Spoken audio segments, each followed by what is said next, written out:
Welcome to the SS White Dental Core Insights podcast. Here's your host, CEO Tom Gallup. Well, so let's shifting gears a little bit. I think a lot of practices that we've seen, if they have the staff turnover, it's so stressful and so hard to focus on other things. It's hard to be able to focus on CE classes and adding new procedures and getting better at clinical dentistry if you have the staff issues you got to deal with. Can you speak a little bit to what's been your keys to being I know I've met a lot of your staff, and your wife is one of your staff members. Yes, she is. What's been the key to you being able to recruit great staff and keep the team together? I know, and maybe share with the audience, how long have you had your team together now, and how does that work for you? And what were the pitfalls? What are the things that we should be thinking about when we're building the team? Okay, so my longest term staff member is going to be married to me 50 years in December, which is a milestone unto itself if she hasn't shot me yet. And I fear, because she likes going to the pistol range. But my chair side now has been with me 10 some odd years. My other front desk has been with us 3 years part-time. I have a very small staff because, I travel a lot. So you're still practicing 20, 25 hours a week on average, right? I mean, yeah, pretty much that. I mean, I on a good week, I can get in 35 hours. But, now I'm curtailed. I'm actually working more in the office than I have because of travel, COVID. Go speak anyway, yeah, so I'm not speaking. Patients, yeah. And I love the speaking. But I think if you're asking me on creating staff, so if I go back to my other years in practice and in another office, 27 years, 30 years at the front desk, 27 years at the chair, hygiene for 15 years. We've had long-term to the point where in this office, one of my staff from 35 years ago, 40 years ago, her son broke a front tooth, and she lives an hour and a half from here, and she says, "Oh, no. There's only one guy who's going to do it. Howard. We're coming down to Howard." Now the whole family comes. Okay, so what is the secret, Tom? Treat people as people. Maybe they happen to be a hygienist. Maybe they happen to be an assistant. You can train them to do those jobs. You can't train them to have a personality. So I look for personality first. I look for people that are engaging. I look for people that are thoughtful. I give them hypotheticals of a patient came to you at the front desk and say, they're in a lot of pain. What would you do?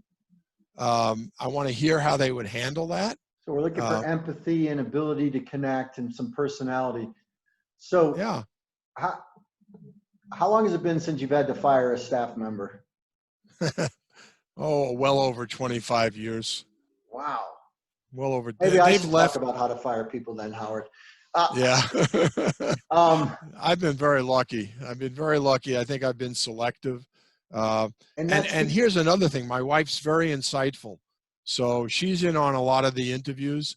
I will have other members of the staff go to lunch with that person. How do you incorporate your wife? I mean, some people, this can be really dicey working this closely with your wife. How did you figure that out? I mean, you mind me asking? I know that's dumb luck. Dumb luck. It came out of a matter of necessity. Back 25 years ago, we were having problems with a front desk person. My wife, by training and by education and by excellence, is an early childhood educator. Oh, wow. And so she was working with students. I was moving up the chairs in AGD. I was traveling more, lecturing more, traveling for organized dentistry. She felt it was unfair if she had to turn more obligations over to her co-teachers. It was unfair to the young kids. Young children don't like change. They can't get used to change that quick. And at that time is when I had to let that staff member go. So she came on board to run both offices at the time, and it stayed from that. She will tell you to this day, she doesn't necessarily like it. She does, and I know that for a fact, and she does a great job with it, and she's been instrumental in training other people in the office to do things, and she has contributed greatly. But it's not for everybody. We How do happen you to have a know good that it works or relationship. doesn't work? How quickly do you know with the new staff member? And I guess you don't have that many new ones, but I mean, or maybe walk us through what kind of meetings do you have informally or formally with staff members that you think is critical to maintaining this relationship or addressing issues before Well, they you become know, and really. you got to, that's a good question, but you got to be careful because a lot of the questions I'd like to ask are taboo. You can ask. For example, you sort of dodge the issue of, you know, are you married? You really can't ask that. Right. You'll see it on a W-2 form, you know, a 1099 form. But and if you're not married, or you know, what are your future plans? So I get around that by asking them a 2, 3, and 5 year goal outline. You know, where do you play? Where do you see yourself in the community? Which quietly means, are you going to have a family? Are you going to have kids in school? Right. If so, is that's going to impact me? If you're full time now, you're going to need maternity leave in 6 months or 9 months. I mean, now you're hitting me with a hardship. And it, you know, if it costs me on average $15,000 to train a dental assistant, you know, in terms of my time and slowing me down in production and things like that, you know, that's just out the window. Yeah. If you lose them So, in 6 months, that's not a good spend. so I want to know, give me a conversation that includes 2, 3, 5 years down the line. Where do you want to Great be? idea. What's your aspiration? Do you envision yourself in a state that has it going on in your career and becoming a certified dental assistant or an expanded function dental assistant? Because if you are, then I may partner with you on that. You know, I may co-opt the cost of that education, you know, Wow. by meaning that you're going to So bring you're those actually having like skills. career path kind of conversations when you're Yeah, doing your interview. absolutely. Yeah. Absolutely. I'm in it for the long haul. I'd like my staff to be in it for a long haul, and obviously they buy into it. I'm good to my staff. I probably pay better than fair. Uh, You checked, Listen, like, dental economics has the average staff wages yeah, in they different can. geographics. You looked at Listen, that? right or wrong, during COVID-19, we were out from about the 13th of March to the 27th of May when the governor allowed us to go back to work. Mm. My staff was paid in full the entire time. Well, And I mean, obviously COVID's the big, ugly monster in the room. yeah, What's your crystal ball tell us we should be thinking about on COVID and other infectious diseases? How should it impact our you practice and know, our view? I've lived through HIV, I've lived through SARS, I've lived through H1N1. Yeah. The virus every year, people don't realize normal flu kills about 50,000 Americans every Yep. year. Somebody said this is the new normal, and it's not the new normal. This is now normal. So wearing the mask, the spacesuit, if you will, with the shield and the N95, and fogging my rooms in between patients and having HEPA filters and UV lights. Get used to it, kids. This is it for the ride. This is how it's going to be, vaccine or Are you billing otherwise. extra for it, or I do. are you I billing do. extra? Yeah. So, you know, I run a Zoom meeting study club based on our Smiles in the Sun group that you Yeah, it's guys a have been great great to partner. support. You're a Yeah, I love partner in that. that and it started out with a little cocktail hour conversation. Yeah, this We was the year now, you were going to invite me to Florida. I'm not getting the invite that's, this year, by the way. well, you know, I'm tired of getting rejected, Tom. There's just so many, Oh, you know, I please. wait for roses every morning and I don't get them, you know. But this became you know, you get two dentists in a room, you're talking about what do you do about this? What do you do about that? What are you buying, right? So we now meet every Thursday. It's an invite group from our Smiles in the Sun group, and I bring speakers on.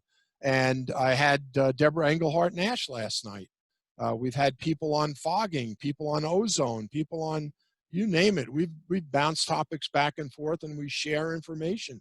So one of the groups said, and this is a long lead into your question, but let me explain how clever this group is. Ray Harrell, a dentist in Tucson, Arizona, and Hmm. whom I've known for many, many years, been a participant in Smiles in the Sun, a great dentist, great guy. His daughter's a dentist out in Costa Mesa, California, and practicing well. He said he changed the verbiage from PPE to PPM. It's patient protective measures that we now take in the Yep. office. And one of our group got even smarter than Ray, and he created and owns every URL now that says Got PPM. So if you go to the website, Got PPM, it shows everything he's doing in his offices in Delaware. And he's so gracious. This group is so cohesive that everybody who's not in his immediate area can now list their website as a Got PPM office. What do you got to do to be another dentist in your group? I mean, how do you got to qualify to be in this group? Basically attend a Smiles in the Sun meeting, you know, join the group. Is that in February or? No, it's every April. It'll be April 22nd to the 25th. Are you still host it this year? We didn't do it this year. We had to cancel it. We had to cancel it, but we moved the program to next year. 2021, April 23rd to 25. If anybody's interested in listening, if you don't mind, I'll give my email. They can contact me. Yep, we'll definitely put it on the links. And okay. I've heard great things about the show. I promise I definitely want to come down and we'd love to have you there, Tom. I'd love to do it. You'd enjoy the minds that are there. But that's basically it, how to join it. Were you in other study clubs, or were you in, have you started or belonged to other study clubs in your past? Or what? How do you recommend a young doctor think about study clubs in general? Well, you beat me to that, but I was going to segue from mine to there are plenty out there. And yes, you do need to belong. You need to, whether it's through organized dentistry and going to your county dental society or city dental society meeting, or finding a group of like-minded individuals that you can partner with in the sense of joining their study group, and or mentoring, using them as a mentor, saying, listen, can I come see how you're running your office, what you're doing for PPE, what you're doing? Hey, by the way, to answer your question, I do charge for PPM. We've had no negative feedback on that. What are you charging? I'm charging $15. Right. In our group, it is range from 10 to 25. And that's just reflective of your cost, really. There's it's what I was paying $5 for, I'm paying close to $10 for. You know, it's horseshit. By the way, you guys came out with a great deal. I hope you'll share that with your audience, because I'm going to up you on that one. You know, if I buy a number of burrs from you, I'm going to get face shields. Yeah. And they're hard to come by. We looked at the face shield thing. It was interesting because there was the disposable market that you can, and we saw we wanted to give you guys better optics. So it was kind of fun to try to design on the fly a dental version of a face shield. How is it different than medical? And in medical, they put the face shield on, they throw it away after every procedure. So the headband's not going to wear out, for example, because you're only wearing it once for a couple minutes. You guys are wearing it for 8 hours, and then you're going to clean it and want to wear it again. And we have loops that we have to cover up too. So we wanted to build one that give you an adjustable headband, for example, when it starts to wear out. We wanted to give you thicker plastic that's much resistant to creasing, or better optics. And getting feedback from doctors like yourself on we got to be able to have a cutout to put the light through. Right. So no, you did great with it. It's absolutely terrific. But you know, let's go back to study clubs, because I think that's essential. First of all, it contributes to lifelong learning. All right.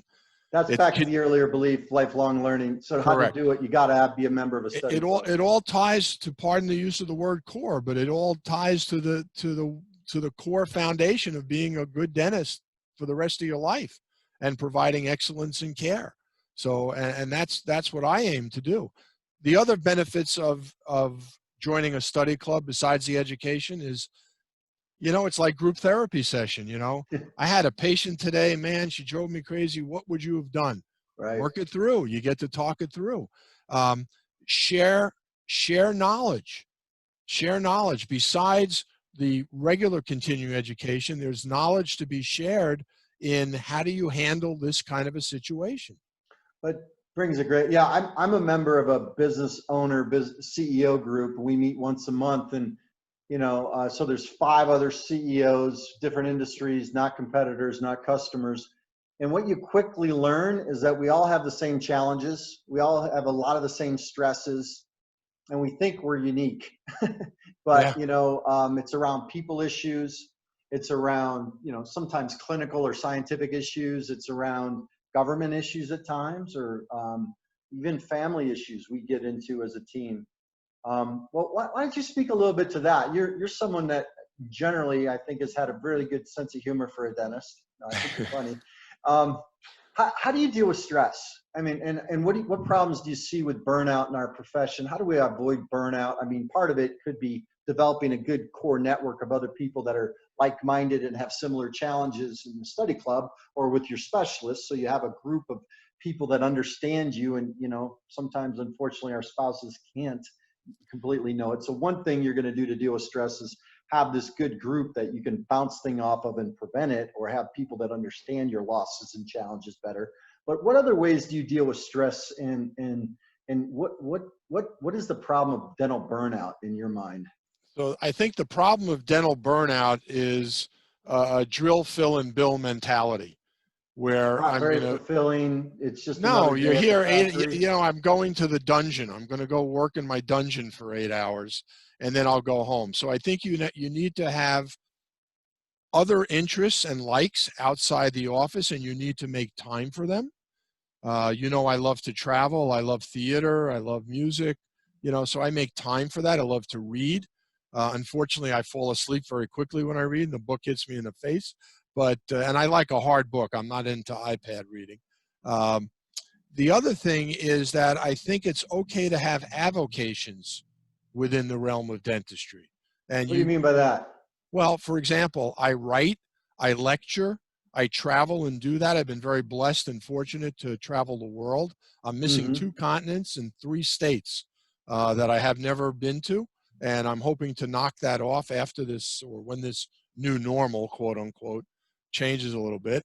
But also, I'm a forensic dentist, so I'm using dentistry in a totally different way.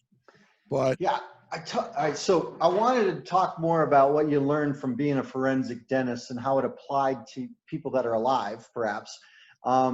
And I also wanted to hear more about what, if I'm a young doctor and I'm interested in perhaps starting to write or speak for companies, how I go about doing it. Which one do you think is more interesting to talk about now? well, the interesting one, certainly the oddball one, is definitely working with the medical examiner's office. All I right. mean, I just did an identification case today, um, and it's different. It's using your dental knowledge in a totally different way than you do every day in practice, down to the point of how do you differentiate between a good composite restoration and enamel? Because we've been able to create beautiful composites out there now, and if you Right. do them right, you can blend them into the enamel and you can't differentiate. And So you don't see it on the x-ray with different density? you could see it on the x-ray, but on a labial surface of an anterior you might not see it. But So it's we thick, can right. change the lighting. We'll work with infrared, ultraviolet. But a simple way to do it, if you take an Explorer, enamel doesn't scratch, composite does. Funny. Okay, so that's a very simple test. So it's using your knowledge to apply it in a totally different direction. Has it ever looking at like older cases, and is it affected how you think about treatment planning for other cases ever? Like, oh my God, I've seen how this is horror over here, or I mean, or does it I affect your? can't say that I can't honestly say that I've ever related it that way, Tom. Okay. Um, during the 9/11 tragedies that I worked on, and we saw a lot of really good dentistry and a lot of implants, a lot of excellent composite dentistry. And it was a tragedy to see what happened to this. I will tell you, every child abuse case I ever did, I still remember. And for me to tell you, when I left that mortuary and went home and saw my kids, I hugged them a little harder.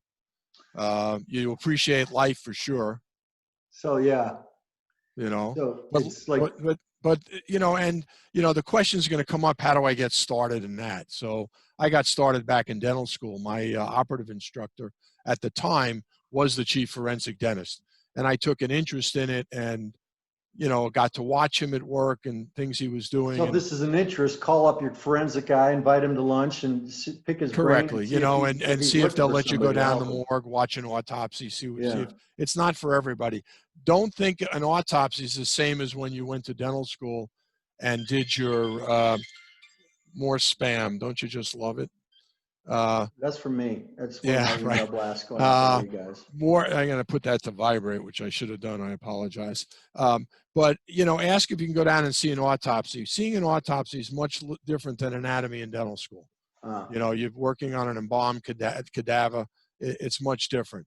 But you asked another good question. How do you get involved in lecturing and writing? I think that if you have a penchant to do it, some people do it because they say, yeah, I tell them I'm a lecturer and a KOL, and you've run into this, and just so I can get the free product. I spin it a little differently. I want to know if your product's good enough for me to talk about.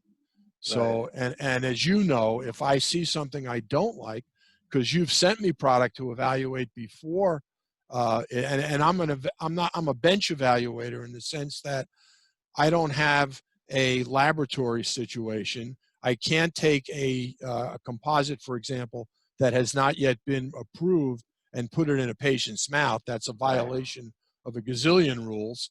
But on the other hand, I can work on a model and tell you I like the flow, I like the consistency, I like the color. And manufacturers have come to me to do that.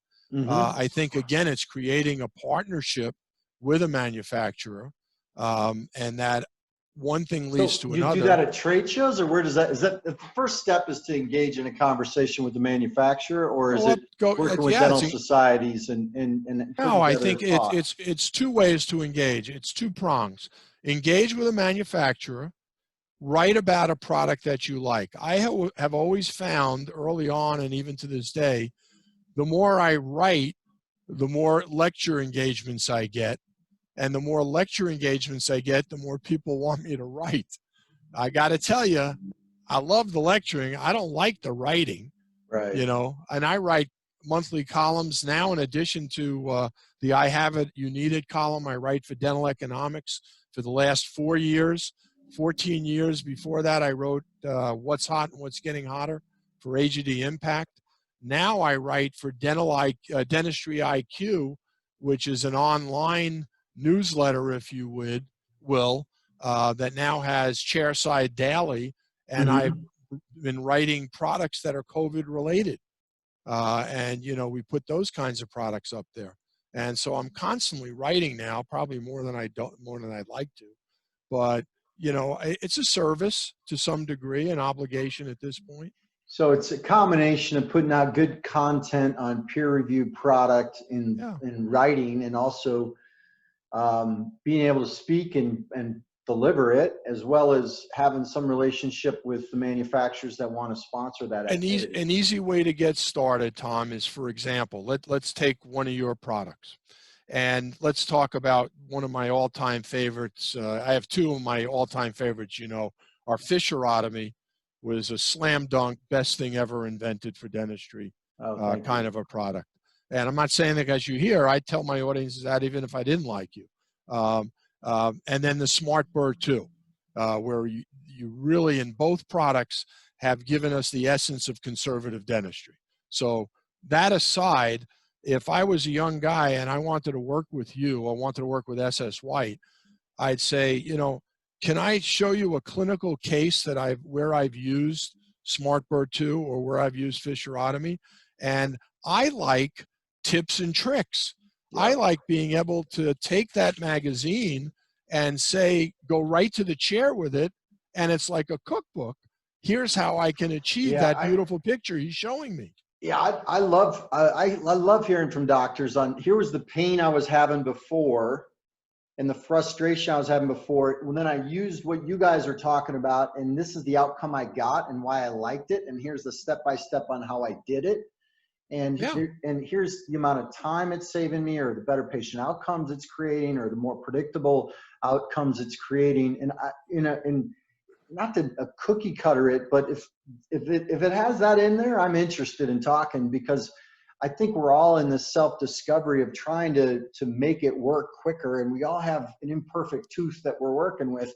And so when Well, people have done the math and could diagnose and treat it faster and better, we're all interested in knowing how you did it and how we can so help you tell yeah. the message. Here's something I pick up in a class 1. It's a pit, and it's a little pit. It's got discoloration. I explore it with my fissurotomy.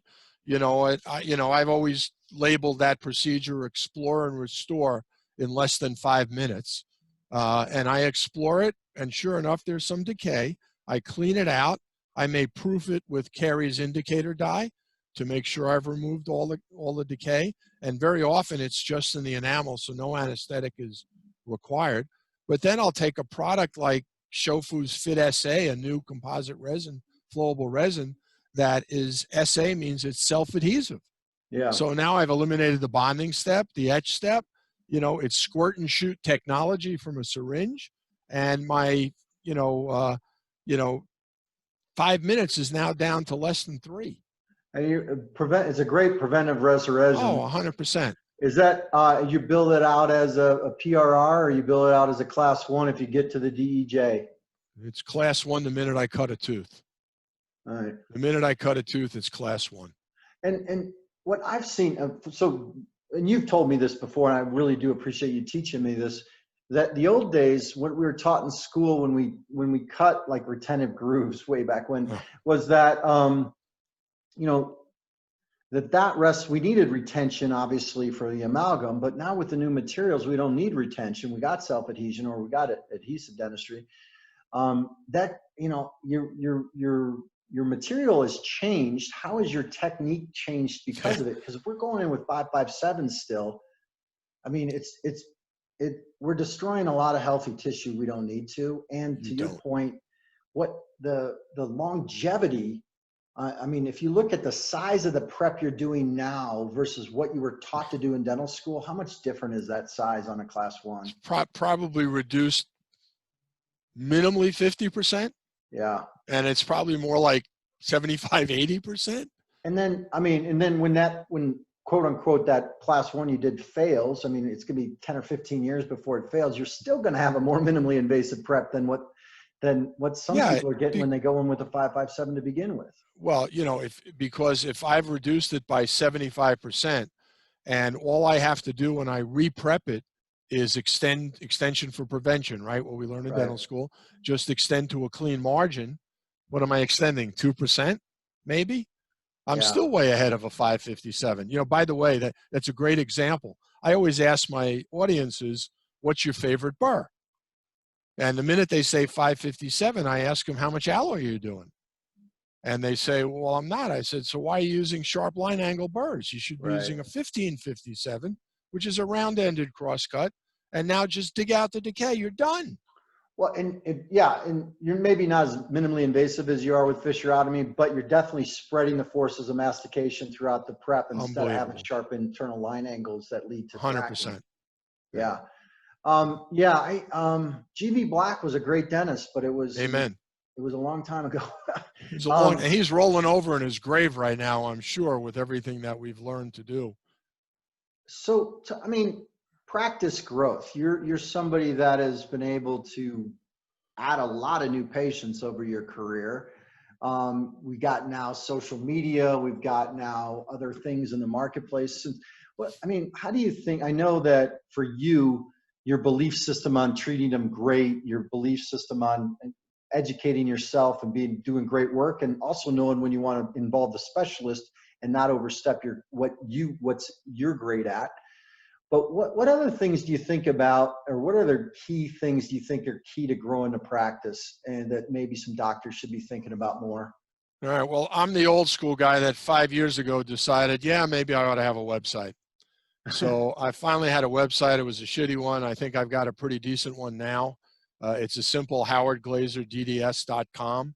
But what it has done for me, it is enabled me to reach the younger individual, that 30 and under individual that does everything on this or on a tablet.